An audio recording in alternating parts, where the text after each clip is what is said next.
Any kids? Yes, I have a beautiful son. His name is Michael Josiah Coleman. He's 8 years old, man. I gotta say I'm very lucky. Tell us the story about your transition from not being a father to becoming a father, and how that made you feel, or how that added value to you as a man. It definitely added a lot of value to me because it wasn't about me anymore. A lot of selflessness when you have a kid. Times of depression or things where you just don't feel like doing anything. You can't really necessarily be in that type of headspace when you have kids, man. So if there's any reminder, your kids are definitely a reminder to keep gas in that car and keep pushing, even if you're on fumes.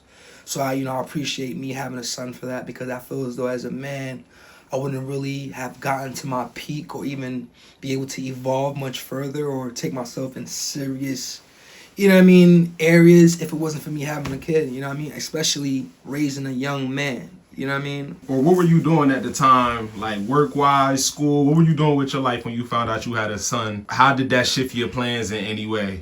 I'm not gonna lie to you, bro. I was out here trapping, doing everything under the God-given sun.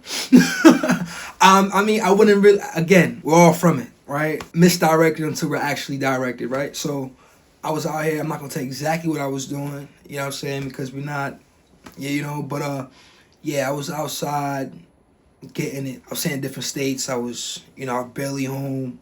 I was on hustle mode. But when my son was born, man, I'm not gonna lie to you, bro. I gave everything up. I stopped it. And I'm gonna be honest, the reason why I stopped it is because of this one saying. And I thank that old head for that. When you're involved in anything in life, make sure you're 2 feet in. Don't be half-stepping nothing. Because that's how you get caught. And that's how things don't grow when you think it should.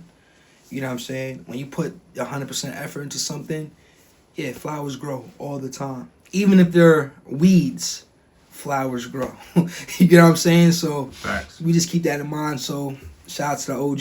He told me he ain't gonna be 100% or something. Leave it alone. So at that time, I stopped trapping. I stopped being 100% into it because I knew in my heart, right, without ego or pride, that I was not willing to risk me not being my son's life.